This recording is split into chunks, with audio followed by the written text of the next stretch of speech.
नमस्कार साथियों, आपका हार्दिक स्वागत है आपके अपने यूट्यूब चैनल एके डायरीज़ पर, जहां आपको पता है वेरियस कॉम्पिटिटिव एग्जाम्स के लिए हर एक सेक्शन हम डिटेल में डिस्कस कर रहे हैं। पिछले कुछ दिनों से आपके इंग्लिश, हिंदी और जीके के मोस्ट इंपॉर्टेंट क्वेश्चंस जो है वो हम डिस्कस कर रहे थे। आज एक साइकोलॉजी की वीडियो बना लेते हैं, साइकोलॉजी के ऊपर जो है थोड़ा सा डिस्कस आपके टॉपिक्स जो हैं वो कर लेते हैं, क्योंकि आपका टेट आने वाला है। टेट के लिए जो साइको सेक्शन थोड़ा सा आपका कुछ क्वेश्चंस रहते हैं, तो वो जो है वो डिस्कस कर लेते हैं। उसी कड़ी में चलते हैं और पहला क्वेश्चन जो है वो देखते हैं। ये वीडियो आपके लिए मोस्ट इंपॉर्टेंट रहने वाला है, तो बिना स्किप किए देखिएगा, नोट्स बनाइएगा कॉपी पेन लेके जो आपको पता है। आपको क्वेश्चन इस तरह से आते हैं कि देखिए, क्वेश्चन है व्यक्तित्व समायोजन के लिए खाली स्थान उत्तरदायी है। Blank is responsible for personality adjustment. तो गाइस, जो पर्सनैलिटी एडजस्टमेंट है वो आपकी किससे जुड़ी है? वो जुड़ी है आपकी ईगो से। ठीक है, ईगो आपकी पर्सनैलिटी एडजस्टमेंट से जुड़ी है। और जो आपका ईड जो है, ईड किस चीज़ से जुड़ा हुआ है? ईड जो है, ईड को बोला जाता है कि जो आपका जीवन और मृत्यु वृत्ति से बना हुआ है, जुड़ा होता है। मतलब जो लाइफ और death instinct, INST instinct, life और डेथ इंस्टिंक्ट से कौन सा आपका जो पार्ट है वो जुड़ा होता है? वो जुड़ा होता है आपका ईड। अब क्वेश्चन उठता है, एक और क्वेश्चन यहाँ पे बनता है। यहाँ पे आपको गाइज 50+ क्वेश्चन आज आपके कवर होंगे। जो आपकी ये थ्योरी जो है, ईड ईगो सुपर ईगो वाली थ्योरी, ये है क्या? ये है थ्योरी ऑफ साइको एनालिसिस है, साइको एनालिटिकल थ्योरी, मनोविश्लेषणात्मक या मनोविश्लेषण का सिद्धांत किसने दिया था? Sigmund Freud. सिगमंड फ्राइड कहाँ के आपके जो थे वो साइकोलॉजिस्ट थे? Austrian, AUSTRIAN। और अराउंड 1896 जो है इन्होंने इस थ्योरी को प्रोपाउंड किया था, अपनी जो इनकी थ्योरी ऑफ साइको एनालिसिस। और इसमें इन्होंने 3 स्टेजेस बताई, कौन कौन सी? ईड, ईगो और super ego. Eid, ego, super ego जो है, ईद अहम पर अहम आपको जो है यहाँ पे दिख रहा है। अगला क्वेश्चन देखते हैं। विकास का क्रम खालिस्तान है, डेवलपमेंट फॉलोज ब्लैंक सीक्वेंस। तो गाइस, डेवलपमेंट आपकी जो है वो कौन सा फॉलो करती है? प्रॉक्सिमल, डिस्टल, समीप, दूराभिमुख। मतलब प्रॉक्सिमल, जो आपका प्रॉक्सिमल और डिस्टल का मतलब क्या होता है? Near to far. Near to far जो है आपका, जो आपका विकास है वो नियर टू फार कैसे होता है? पहले जो है वो, जो आपका छोटा बच्चा होता है उसकी बॉडी के सेंटर में जो है होना शुरू होता है। फिर सेंटर से जो है, मान लीजिए ये आपका सेंट्रल पॉइंट है, सॉरी ये आपका सेंट्रल पॉइंट है और ये आपकी होल बॉडी है। तो सेंटर से फिर आपका पूरे पार्ट्स में जो है वो जाना शुरू होगा। तो ये आ गया खुद ही आपका नियर टू फार जो है वो होना शुरू हो रहा है। अगला क्वेश्चन देखते हैं। चरों के बीच संबंध दर्शाने वाला कथन है statement showing relationship between variables is. तो गाइज, ये होता है आपका हाइपोथेसिस। ठीक है, हाइपोथेसिस जो है इसको बोलते हैं हाइपोथेसिस या परिकल्पना जो है, ये आपका क्या करता है? चरों के बीच संबंध दर्शाता है। आगे देखते हैं। Modifying incoming new information to fit into already existing mental categories is called. आने वाली नई सूचना में सुधार ताकि वह पहले स्थापित मानसिक वर्गों में समाहित हो सके कहलाता है।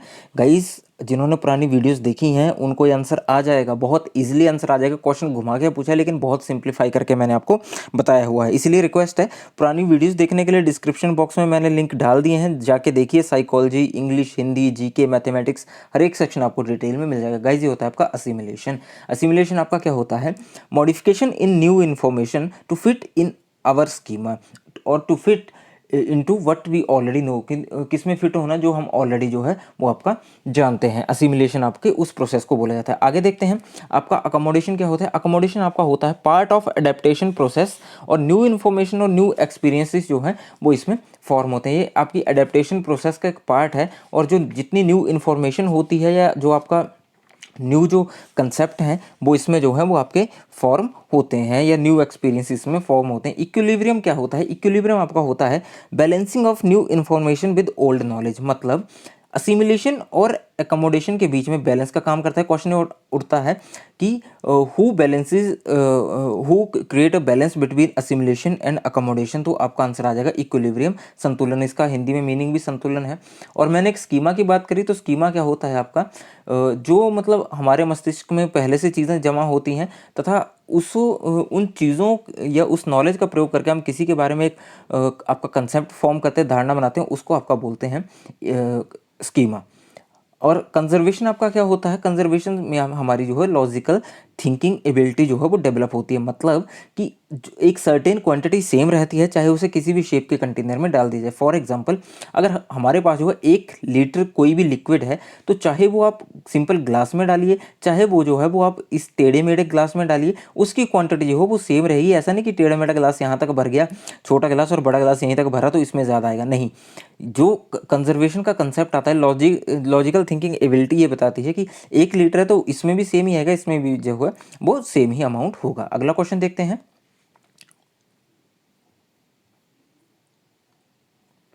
समाजीकरण की प्रक्रिया मुख्यतः खालिस्तान है। Mainly socialization is a learn process. Guys, जो समाजीकरण है वो अधिगमित, मतलब हम क्या करते हैं, सीखते हैं। वो जो है हमारा हेरिटेज नहीं है। देखिए, बायोलॉजिकल नहीं हो सकता या मैच्योरेशन बेस नहीं हो सकता। कई लोग जो है आप देखते हैं कि बहुत मैच्योर भी हो जाते हैं, लेकिन उनको सोशल लाइफ उनकी ज़ीरो होती है। जो उनकी सोशल चीज़ें जो होती हैं वो ज़ीरो होती हैं, वो सोशली खुद को एडजस्ट नहीं कर पाते सही से, तो ये चीज़ होती है। अगला देखते हैं। यदि खालिस्तान गुणसूत्रों का मिलन हो तो लड़की का जन्म होता है। A girl is born when blank chromosomes are paired. तो गाइज, एक्स एक्स जब आपके 2 क्रोमोसोम जो हैं वो मिलते हैं तो आपका क्या होता है, आपके जो है वो गर्ल चाइल्ड जो है पैदा होता है। और एक्स वाई जब मिलते हैं तो क्या होता है, आपका बॉय चाइल्ड जो है वो पैदा होता है। आपको पता है कि मेल में एक्स वाई होता है, गर्ल में जो लेडीज़ हैं उनमें आपकी उसमें एक्स एक्स जो है क्रोमोसोम के पेयर होते हैं। टोटल पेयर 23 होते हैं। और अगर टोटल नंबर ऑफ क्रोमोसोम्स की बात करें तो 46 क्रोमोसोम होते हैं, लेकिन 47 क्रोमोसोम भी होते हैं। ये मैंने अपनी पुरानी वीडियोस में बता रखा है। किन लोगों में 47 क्रोमोसोम्स पाए जाते हैं। दोबारा बोल रहा हूँ, वीडियोस देखिए, बहुत इंपॉर्टेंट आपके लिए रहने वाले। सिर्फ इस स्टेट को ये मत करिए, आगे वाले कमीशंस के लिए वो साइकोलॉजी सेक्शन मोस्ट इंपॉर्टेंट है। मैंने क्वेश्चन बहुत छांट छांट के आप लोगों के लिए जो है वो मैं लेके आया हूँ, तो प्लीज़ उन वीडियोज़ को इग्नोर ना करें। 47 आपके मंगोलियन लोगों में 47 जो क्रोमोसोम्स हैं वो रहते हैं। आगे देखते हैं।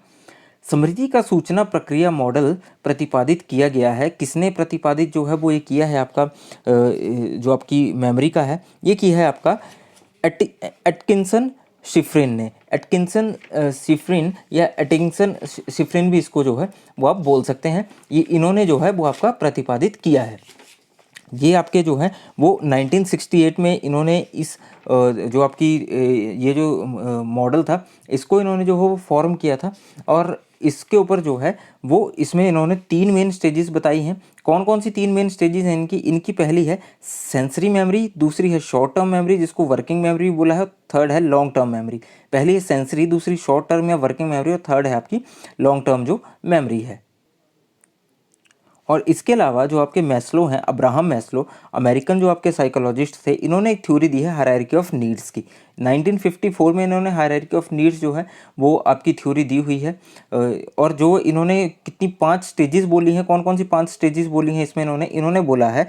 एक आती है आपकी फिजियोलॉजिकल या साइकोलॉजिकल फिजियोलॉजिकल नीड्स, दूसरी आती है need for safety and security या needs for safety and security, third आती है need for love and affection, fourth आती है सेल्फ एस्टीम एंड फिफ्थ आती है सेल्फ एक्चुअलाइजेशन। ठीक है, इसमें जो है वो आपकी एक्सेप्टेंस ऑफ फैक्ट्स जो है लास्ट स्टेज है। एक्सेप्टेंस ऑफ फैक्ट्स होती है या मोरालिटी डेवलपमेंट होती है, क्रिएटिविटी डेवलपमेंट होती है, यहाँ तक जो है वो कोई ही पर्सन जो है वो आपका पहुँच पाता है। नेक्स्ट देखते हैं। जो आपके ड्रीवर हैं ये हैं आपके स्कॉटिश प्रोफेसर, और ये फर्स्ट प्रोफेसर जो स्कॉटलैंड था, स्कॉटलैंड में आपके साइकोलॉजी के फर्स्ट प्रोफेसर हैं। और ये जुड़े हुए हैं स्कॉटिश यूनिवर्सिटी में जो है वो साइकोलॉजी के फर्स्ट प्रोफेसर हैं। और ये जुड़े हुए हैं आपके एक्सपेरिमेंटल साइकोलॉजी और चाइल्ड गाइडेंस से आपके ये जुड़े हुए हैं।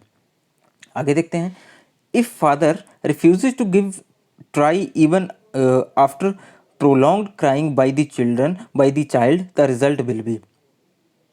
यहाँ पे ट्राई होगा, ट्राई नहीं होगा। If father refuses to give try even after prolonged crying by the child the result will be. बालक द्वारा लंबे समय तक रोने पर भी पिता द्वारा खिलौना न देने का परिणाम होगा एक्सटिंक्शन, विलोपन। मतलब बच्चा जो है उसको वो क्या कर रहा है, उसके बिहेवियर को कंडीशन कर रहा है। बच्चा जो है 2 बार रोएगा, 3 बार रोएगा, उसको पता है कि रोने से खिलौना नहीं मिल रहा है, तो वो नेक्स्ट टाइम रोना जो है वो मिनिमाइज कर दे। और एक स्टेज ऐसी आई कि वो रोएगा बिल्कुल नहीं खिलौने के लिए, तो एक्सटेंशन होगा, विलोप होगा। ऑप्शन नंबर जो सी है आपका हो जाएगा। अगला क्वेश्चन देखते हैं। निम्नलिखित में से कौन सी समस्या समाधान की वैज्ञानिक पद्धति का पहला चरण है? Which of the following is the first step in the scientific method of problem solving? तो गाइज ये है प्रॉब्लम अवेयरनेस। आप प्रॉब्लम को तभी सॉल्व कर सकते हैं जब आपको जो है प्रॉब्लम के प्रति अवेयरनेस होगी, समस्या के प्रति आप जागरूक रहेंगे। अगला क्वेश्चन देखते हैं। अकॉर्डिंग टू पियाजे at which of the following stages does a child begin to think logically about abstract preposition propositions? पियाजे के अनुसार निम्नलिखित में से कौन सी अवस्था में बच्चा अमूर्त संकल्पनाओं के विषय में तार्किक चिंतन करना आरंभ करता है? तो गाइज ये करता है फॉर्मल ऑपरेशनल स्टेज में। अब क्वेश्चन उठता है कि सेंसरी मोटर स्टेज जो है वो 0 to 2 ईयर्स होती है। जो आपकी नेक्स्ट आती है प्री ऑपरेशनल, ये होती है 2 to 7 ईयर। सेंसरी मोटर को इन्फेंसी स्टेज भी कहा जाता है। प्री ऑपरेशनल को आपका जो है अर्ली चाइल्डहुड बोला जाता है। नेक्स्ट आती है कंक्रीट ऑपरेशनल। कंक्रीट ऑपरेशनल आपकी होती है 7 to 11 ईयर्स, इसको लेट चाइल्डहुड भी बोला जाता है। और फॉर्मल ऑपरेशनल स्टेज जो है 11 to 18, इसको जो है अडल्टहुड या अडोलोसेंस पीरियड भी बोला जाता है। और इसमें जो है वो आप में क्या है तार्किक चिंतन जो है वो आपका आता है, लॉजिकल रीजनिंग का जो है वो कंसेप्ट आता है। आगे देखते हैं। Which of the following is an example of fine motor skill?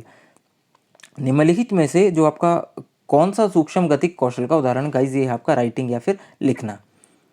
Homework is given to see for students. विद्यार्थियों को गृह कार्य ये देखने के लिए दिया जाता है। गाइज पेडागोजी का क्वेश्चन है to know that how much the students understood the या अंडरस्टैंड द लेसन। विद्यार्थियों ने पाठ कितना समझा ये देखने के लिए ऑप्शन नंबर सी जो है वो इसका सही आंसर हो जाएगा। अगला क्वेश्चन देखते हैं। मोरॉन्स बच्चों की जो बुद्धि लब्धि है वो कितनी होती है? तो गाइज मोरॉन्स जो आपके बच्चे होते हैं उनकी बुद्धि लब्धि आपकी होती है 50 to 75 या 50 to 70 जो है वो इनकी रहती है। आपको पता है कि मैंने आपको जो चार्ट है वो डिटेल में करवा रखा है। 0 to 25 कौन से होते हैं? 0 to 25 आपके होते हैं इडियट या जड़ बुद्धि जिसको बोलते हैं। 25 to 50 आपके आते हैं इम्बेसाइल या इम्बेकियल, इम्बेसाइल बोलते हैं, IMBECILE, मूढ़ बुद्धि। आगे 50 to 75 आपने मोरॉन्स देख लिया, आपको पता है कि मोरॉन होते हैं, मूर्ख होते हैं। और नेक्स्ट 75 to 90 आपके आते हैं फीबल माइंडेड या डल माइंडेड, इनको बोलते हैं क्षीण बुद्धि या मंद बुद्धि इनको बोलते हैं। आगे देखते हैं। क्वेश्चन आपसे ये पूछा जाता है कि 90 to 110 कौन सी कैटेगरी? ये है आपकी एवरेज। और 140 से अबव क्या है? जीनियस। और सुपीरियर 120 to 140 आपके काउंट होते हैं। 110 to 120 आपके अबव एवरेज आते हैं। आगे देखते हैं। कौन सा अधिगम गामक अंगों द्वारा होता है? विच लर्निंग इन्वॉल्व्स मोटर ऑर्गन्स? तो गाइज ये है सेंसरी मोटर लर्निंग। सीधे सीधे हो जाएगा सेंसरी मोटर ऑर्गन्स का बोला है तो मोटर लर्निंग जो है वो उसमें रहेगी, सेंसरी मोटर लर्निंग आएगा। आर्मी अल्फा और आर्मी बीटा किस प्रकार के परीक्षण है? इंटेलिजेंस टेस्ट है गाइज। ये जो है वो आपको क्वेश्चन बार बार पूछा जाता है, मोस्ट इंपॉर्टेंट क्वेश्चन है, इसको लिख लीजिए option number C, intelligence test. मनोवैज्ञानिक प्रयोग का प्रमुख उद्देश्य क्या होता है? चीफ एम ऑफ साइकोलॉजिकल जो आपका एक्सपेरिमेंट होता है उसका चीफ एम क्या रहता है? ये होता है guys discover cause effect relationships, प्रभाव संबंध का कारण पता चलता है। मतलब इससे ये पता चलता है कि आपके काउज क्या है, इफेक्ट्स क्या है, वो सारे रिलेशनशिप्स का इससे पता चलता है। अगला क्वेश्चन देखते हैं। विकास में परिवर्तन होते हैं। Development includes changes from, guys विकास जो है वो आपका कंसेप्शन टू डेथ, जो आपका गर्भाधान से लेकर मृत्यु तक जो है वो निरंतर चलने वाली एक प्रक्रिया है। आगे देखते हैं। किस आधार पर एरिक्सन की अवस्थाओं का वर्णन किया गया है? Erikson's which stages are categorized on the basis of. Erikson की जो स्टेजेस हैं आपकी गाइस वो किस बेस पे कैटेगराइज की गई हैं? वो आपकी कैटेगराइज की गई हैं ऑप्शन नंबर सी, सामाजिक संघर्ष का समाधान या resolution of social conflicts, option number C. अब देखते हैं एरिक्सन कौन थे। एरिक्सन जो है ये जर्मन अमेरिकन साइकोलॉजिस्ट थे, बॉर्न जर्मनी में थे और ये जो है अमेरिका में इनका प्रोफेशनल करियर है। इनके बारे में मैंने डिटेल में एक वीडियो डाल रखी है, यहाँ से क्वेश्चन आता ही आता है। इस वीडियो को ज़रूर जाके देखिए, प्लेलिस्ट में डिस्क्रिप्शन बॉक्स में आपको लिंक मिल जाएंगे। और इन्होंने एक थ्योरी कौन सी दी थी 1950 में जो है वो अपनी बुक में इन्होंने इस थ्योरी के बारे में लिखा था, साइको सोशल डेवलपमेंट थ्योरी, मनोसामाजिक विकास की जो है वो आपकी थ्योरी इन्होंने दी हुई है। इनको father of psycho social development theory भी बोला जाता है और बायो साइको सोशल थ्योरी भी इसको बोला जाता है। एरिक्सन ह्यूमन डेवलपमेंट साइकिल भी इसको बोला जाता है। और इसमें जो है वो आपकी टोटल आपकी 8 स्टेजेस जो हैं वो उन्होंने बताई हैं। कितनी स्टेजेस बताई हैं? इसमें जो है वो उन्होंने 8 स्टेजेस आपकी बताई हुई हैं इस पूरी थ्योरी में। और इसकी पूरी स्टेजेस के बारे में जो है वो मैंने आपको डिटेल में करवा रखा है। आगे देखते हैं। अहम के आधार पर आपका क्या संचालित होता है? अहम के आधार पर आपका संचालित होता है वास्तविकता नियम, रियलिटी प्रिंसिपल्स जो हैं वो आपके ईगो के आधार पर जो है वो चलते हैं। ऑप्शन नंबर ए, आगे देखते हैं, नैतिक विकास की खालिस्तान अवस्था में समसामयिक सामाजिक मानकों के आधार पर नैतिकता का निर्धारण किया जाता है। Morality on the basis of existing social norms is during blank level of moral development conventional, पारंपरिक लेवल में जो है वो ये होता है। मॉरल डेवलपमेंट थ्योरी किसने दी है? लॉरेंस कोहलबर्ग, अमेरिका के जो हैं वो आपके ये साइकोलॉजिस्ट हैं। 3 इसकी स्टेजेज हैं, 3 इसके टाइप्स हैं और 6 जो है इसकी सब स्टेजेज हैं। ये 6 जो हैं पार्ट्स हैं, क्वेश्चन ये भी पूछा जाता है। आगे देखते हैं, खालिस्तान हमारा कार्यकारी स्मृति जो संस्थान है। क्या है हमारा कार्यकारी स्मृति संस्थान? Blank is our working memory system. Short term memory, working memory, देखिए क्वेश्चन किस तरह से घुमाया है। शॉर्ट टर्म मेमोरी को और क्या बोला जाता है? शॉर्ट टर्म मेमोरी को बोला जाता है वर्किंग मेमोरी, आपका जो है वो बोला जाता है। और इसका जो है वो आपका टाइम स्पेन कितना रहता है शॉर्ट टर्म मेमोरी का? 0 to 1 मिनट या कई बार 0 to 4 सेकंड भी आपको ऑप्शन दिया होता है, लेकिन 0 to 1 मिनट जनरली रहता है। सिमेंटिक मेमोरी आपकी लॉन्ग टर्म मेमोरी का पार्ट है। सेंसरी जो आपकी मेमोरी है, क्विक मेमोरी है 0 to 1 सेकंड, 0 to 1 सेकंड होती है, क्विक मेमोरी भी इसको बोला जाता है। शॉर्ट टर्म मेमोरी को आपका वर्किंग मेमोरी या इमीडिएट मेमोरी भी बोला जाता है। लॉन्ग टर्म मेमोरी जो है ये लाइफ टाइम तक आपकी रहती है। विस्मरण का एक कारण नहीं है। Forgetting is not one caused by, तो गाइस फॉरगेटिंग आपकी किस वजह से नहीं होती है गाइस? क्षय से होती है, डिके से होती है, अप्रयोग से भी होती है, इंटरफेरेंस से भी होती है, लेकिन आपकी डेप्रीवेशन से जो है वो नहीं होती है। यहाँ से जो आप, अगर आपको डेप्रीवेशन नहीं आता है, आप ऑप्शंस को एलिमिनेट करिए। आप देखिए कि डीके से होती है, डिस्यूज से होती है, इंटरफेरेंस से होती है, तो ऑब्वियस है चौथा ऑप्शन आपका या इसका सही हो जाएगा, क्योंकि ये बोला है कि किससे नहीं होती है। 9 वर्षीय बालक की बुद्धि लब्धि मापन हेतु उपयुक्त परीक्षण आपका क्या है? तो गाइज ये है आपका WISC स्केल, वेशलर इंटेलिजेंस या Wechsler intelligence scale for children, IQ test for 6 to 16 years children. 6 to 16 years के लिए IQ टेस्ट था। फुल फॉर्म है Wechsler intelligence scale for children, ये जो है वो आपका आ जाएगा। आगे देखते हैं अगले क्वेश्चन पे, बालक की अनुबंधित उद्दीपक के समान अन्य उद्दीपकों की प्रति अनुक्रिया की प्रवृत्ति है। Child tendency to respond stimuli that are similar to condition stimulus is, guys ये है सामान्यीकरण, जनरलाइजेशन जो है वो आपका ये प्रोसेस जो है वो मैंने आपको पुरानी वीडियोस में बताया कि जनरलाइजेशन क्या होता है। Tendency to respond in the same way to different but similar stimuli, यहाँ भी यही बोला है, tendency to respond stimuli that are similar to condition stimulus, ठीक है। तो इसमें मैंने बताया था आपको पुरानी वीडियोस में कि ये ऐसी टेंडेंसी होती है जिसमें आप सेम वे में क्या करते हैं, एक डिफरेंट चीज़ को, लेकिन सिमिलर जो आपके स्टिमुली होते हैं उनको जो है रिस्पॉन्ड करते हैं। स्टिमुलस से स्टिमुली आपका क्या होता है? In events in environment that influence behaviour, like आपकी साइट्स होगी, स्मेल्स होगी या आपकी साउंड्स होगी, एटसेट्रा। अगला क्वेश्चन देखते हैं, क्वेश्चन नंबर 25। ब्लैंक ने 7 आधारभूत मानसिक योग्यताएं बताई हैं जो आपकी बुद्धि में सम्मिलित हैं। किसने बताई हैं गाइज? ये बताई हैं आपकी थर्स्टन ने, ठीक है। थर्स्टन ने आपकी बताई हैं कितनी, जो आपकी स्टेजेस हैं वो इसने, थर्स्टन USA का जो आपके साइकोलॉजिस्ट थे और थ्योरी ऑफ इंटेलिजेंस दी है, इसमें इन्होंने बताया है कि कितनी स्टेजेस होंगी?